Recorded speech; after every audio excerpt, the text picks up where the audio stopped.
response video to a comment. Yeah, I don't like much at all. So, yeah, you're not going to be able to see it anyway, so I'll just read it.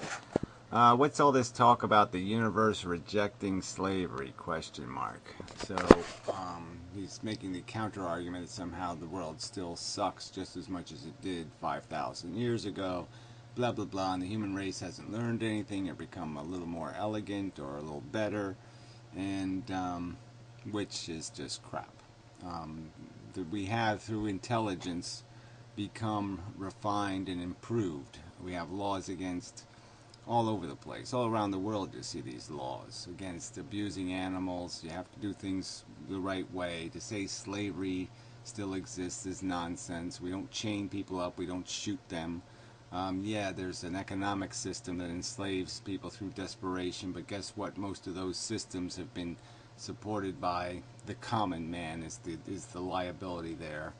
Most educated people, most people with, I mean, the higher their intelligence, let's just say, in the old days, it used to be a sign of the more abusive people, the people who didn't give a shit, the people who just took. And it's sort of reversed now. The people with a more elegant understanding and broader understanding are the more refined and less likely to do anything in their life that would be anything like a slave master. So this is just a lie. We have become more intelligent, and through that intelligence we're becoming more elegant. There are some individual slaves in the world now. There are more individual slaves in the world now. Well, it's just a bullshit argument. So for political purposes, it's just fine to use the word slaves, wage slaves, all that kind of stuff. But in this explicit context, we know what slavery means. We know what I meant by slavery, and that doesn't exist anymore. So this is just bullshit. It doesn't exist for most people in the world. It only exists for a tiny, tiny percentage of the human race. So this is just a lie and an exaggeration. It's just garbage rhetoric. Than any point in human history. More now than any point in human history. Again, that doesn't wash. We're going by percentages anyway. That's the way you judge a civilization, is percentages, not overall numbers. I mean, by overall numbers, you know, you could argue something preposterous just because of the massive, there's more people with the elephant man disease than any time in history. Well, yeah, there are more people, but there's not a greater percentage. Just because a few governments have formally outlawed slavery means nothing. See right there. I mean, what's the point of saying something stupid like that? It means a hell of a lot. The fact that they gave women the right to vote and have done a lot of things, these things mean a lot. They don't mean nothing. Civil rights movement meant a lot. You're just an idiot if you're going to say it doesn't mean anything. It means a lot. Gary, it sounds like you're desperately trying to believe that the universe tends towards reason and rationality. I'm saying that intelligence tends towards reason and rationality. The more knowledge you have, the better. The more likely you are to get it right, to understand the dynamic, and to appreciate what's at risk in the dynamic. All these things are more likely to come with intelligence. It's the people who are not exposed to intelligence, or who are the brutalist in this world right now. And that's just a causal link that's undeniable. But it doesn't. Well, again, it has progressed. Human civilization has progressed. Knowledge has made us better. To dispute that is to be an asshole. It's a chaotic hellhole ruled by power-mad lunatics. Ruled by democratically elected assholes would be a better and more accurate phrase. Yeah, the fact that we're not there yet is just because of the fact that we're not breeding intelligence.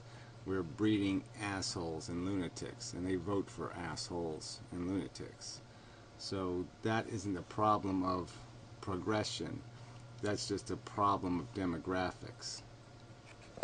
And again, the old problem of determinism and choice. That's not really a sentence. If you're a hardcore determinist, there's no point in getting angry. Right there. There's every point in getting angry. Anger has demonstrated its function in every event that ever took place in history. If people didn't get angry and cause a civil rights movement, there would be no civil rights. Anger is a necessary step in revolution. That's the way you break bad systems. That's the way you take lunatics out of power. That's the way you got rid of monarchs. We got rid of monarchies. I didn't even mention that one. But substantially, the only ones that exist now are just fake. They don't have any power. They just still have some money, but they don't have any power. So getting angry is the first step. If you're a hard determinist, you know, just looking at the past, that this is the road to positive change. And positive change will not happen if no one gets angry. It won't happen. Change won't happen without anger. Sometimes it requires war to create change. And anger is going to be a necessary first step, shithead.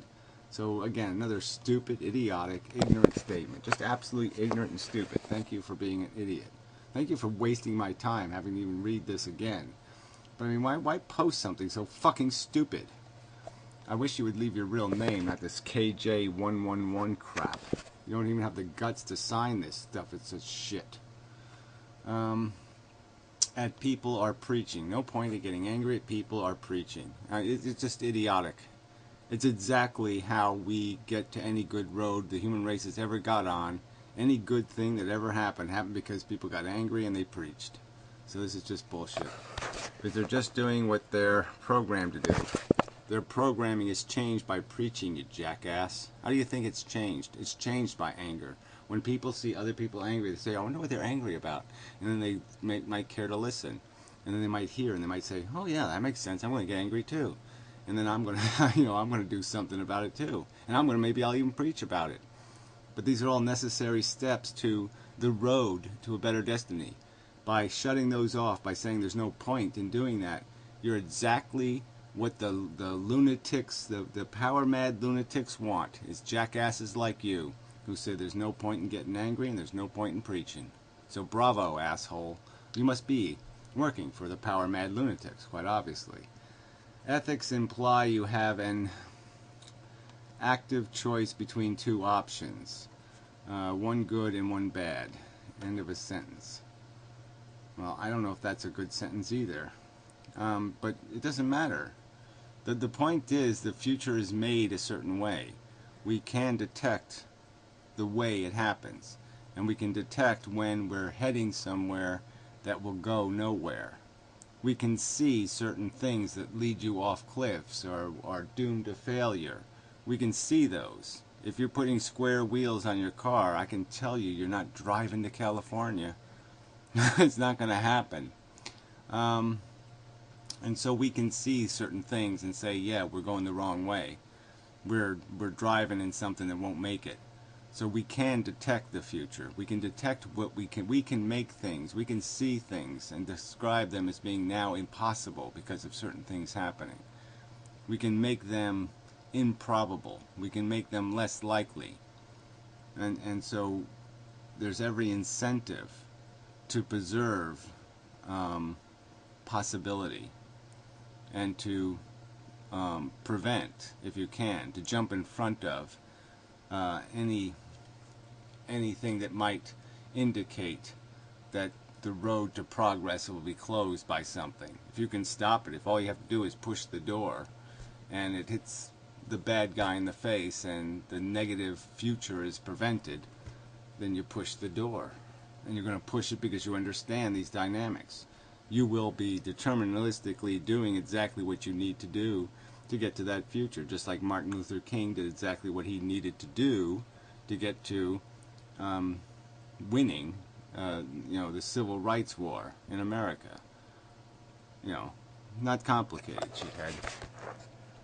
I mean, if you were giving Martin Luther King advice, would you say, don't be angry, don't be a preacher, don't try to change anything, don't act because it's deterministically decided that you're going to fail, that you have no power, that you mean nothing, that you're not instrumental in creating the future? Is that what you would tell him? You dumb fuck? Good thing you weren't around. If you're going to berate people for being assholes, then you're assuming they had the possibility of making a different choice. Bullshit.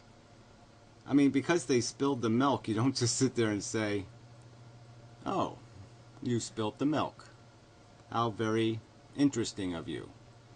No, you say you just did something really fucking dumb. Let's say they spilt the milk because they were, I don't know, name something silly and stupid, okay? Because they weren't paying attention. And they just knocked it over casually because they weren't paying attention.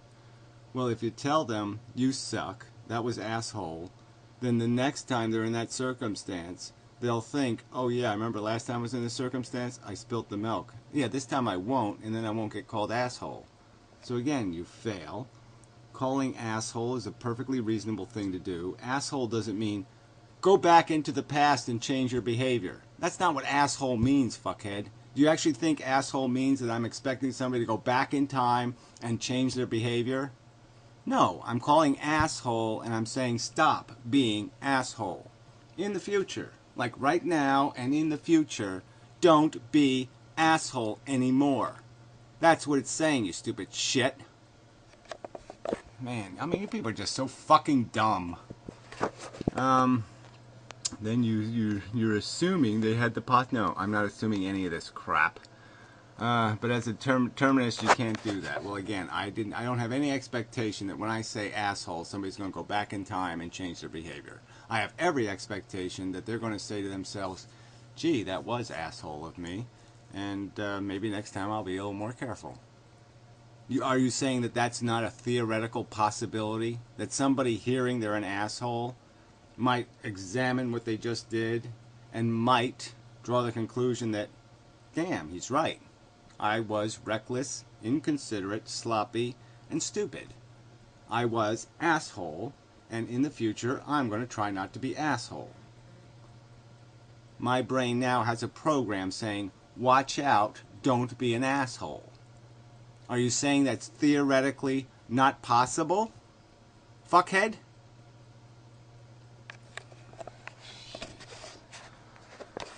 Anyway, I hate people. So anyway, even the nice guy, whatever his name, well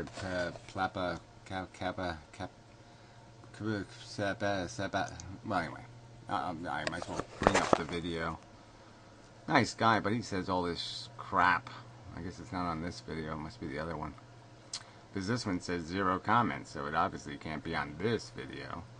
So maybe it's on this bodybuilding one, I don't know. It's on one of these videos. 4 likes, 2 comments. No, this is the one I'm on now. Very good, Gary. It's not on that one, because that's the Nick video. I don't think it could be on that one. What the hell is it? It's on the video I did 3 years ago or something? Jeez, okay, here they are. Capybara guy.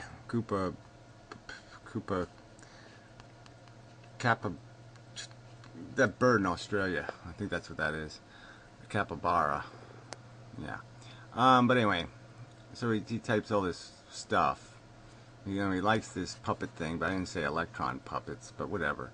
But anyway, it's this whole idea that we're, you know, that there's separate organizations of initiative, or like separate origins of cause and effect. Like somehow, you know, humans are separate from some other part of the universe, or like some things that are separate and they're somehow separately generating their identity.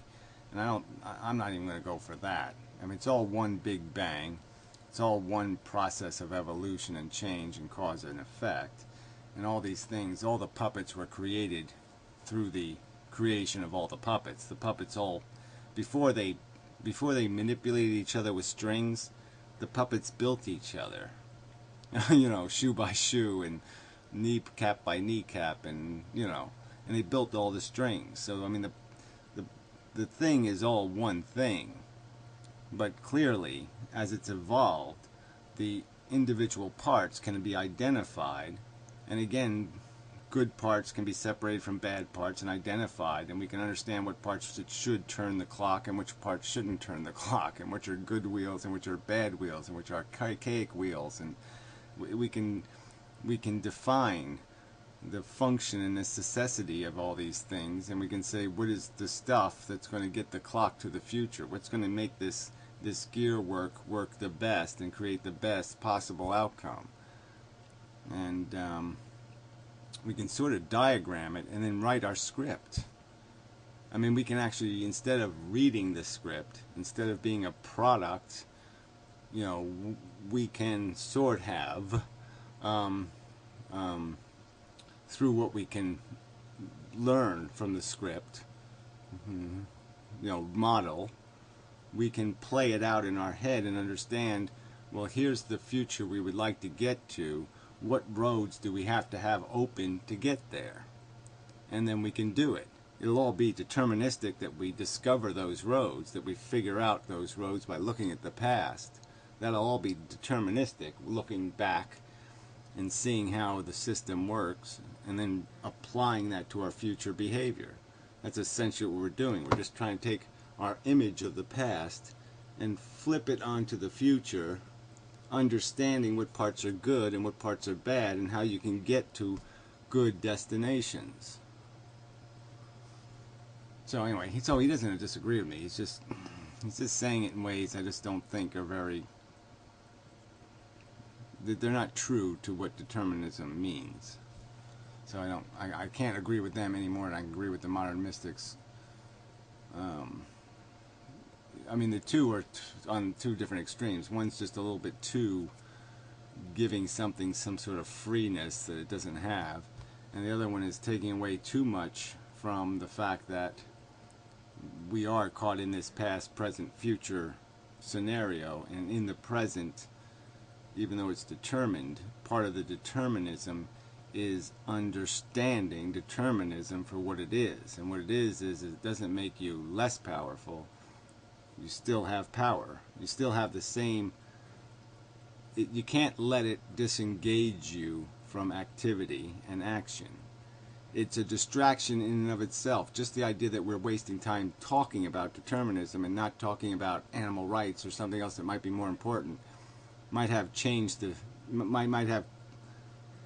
might be forcing a destiny, okay, that would be that's less valuable than the destiny we would have been on had we not had this conversation. Obviously we can't not have the conversation because it was already dictated by the determinism. But I'm just saying, as the conversation rolls and as we speak our speaks, it would be better if certain speaks, I think, get to a point that say something more constructive to recognizing our power to learn from the past and build a better destiny. Even though it's already written, we still have to do the work. We still have to read the script. We still have to pave the road to the future. We can't just say the road's going to get paved no matter what we do. What we do will decide where the road goes. Damn it. So if we're going to get to a good future, if the future is going to be a good place, we need the determinism that is going to make us do the things that are likely for that to happen. And I'm just saying, having thoughts that disengage us from doing are not, in my opinion, a good sign. That's an indication that we're going to fail, not an indication that we have a good destiny to look forward to. So hopefully the conversation will be forced to focus on what we can do, what we are doing in terms of doings that give us, that create in us powerful motivation to work on the future. I think that's fair. I think that's legal with the gorilla in the room. Can't be sure though. But anyway, enough of a video again. Really, just not having a very good day for no good reason. I mean, it's just no good reason. I'm just not.